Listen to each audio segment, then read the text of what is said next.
when we say wealth, we always meant how many cows do you have? How much cattle do you have? This is your wealth. This is the wealth people have always known.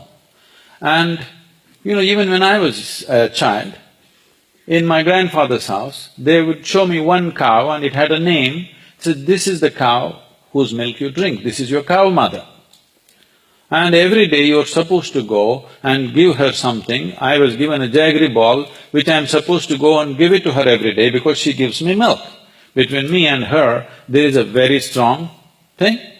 And this is not a joke, this is not some emotional nonsense. Today we know by scientific studies that if you develop a deep relationship with the cow, its milk and you, there are various chemicals which come together and it nurtures you in a best possible way. There is substantial scientific evidence today in this direction. So we developed a huge relationship with the cow.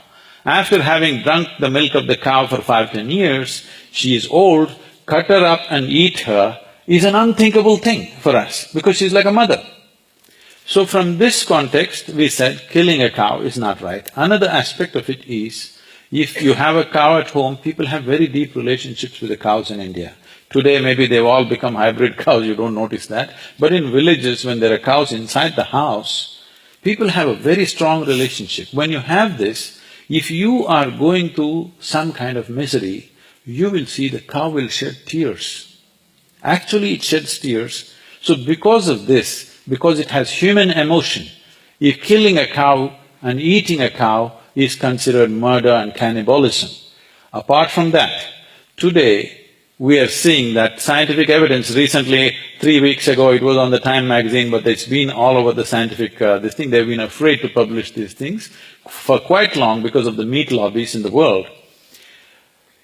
After Dale Carnegie and others, they came up with this stuff and they said, most of the heart ailments and heart attack deaths in America are because of beef eating.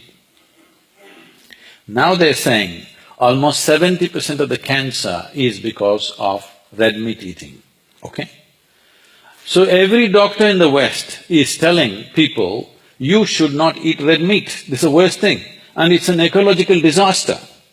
Producing red meat, eating beef is an ecological disaster, both ways. One thing as a nation that we can be proud of is, though without any kind of infrastructure, without any kind of science or technology, our farmers have been producing food for over 1 billion people, which is no mean achievement. Their own conditions, we all know, is most pitiable, but they have produced food. I will tell you, pick an intelligent man here, an MBA. I will give him 10 acres of very fertile land. I will give him the best seed. Let him take a crop and give it to me. The first crop, let me see. He will see how complex it is. Now, there is a knowledge of agriculture with us for over 8–10,000 years in this country. It has just come down as a samskar, not as a technology, not as a teaching. Now, the land was rich. The reason why it was rich is we never killed the animals. Today, India is the largest exporter of beef. This is not acceptable. This is not acceptable. Somebody wants to eat something in this country, leave it. The wrong approach is just this. We should not definitely be a beef exporter because we will destroy the land. We will not be able to produce the food that we are producing right now. Unless we make it… I think the government should bring a policy for every acre of land, minimum 4 to 5 animals must be there. Otherwise, we will kill the soil, we will kill the future of this country.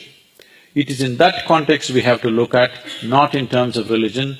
If anybody wants to look at this carefully, we must understand the Hindu religion as we know it has no restriction about eating this or not eating this.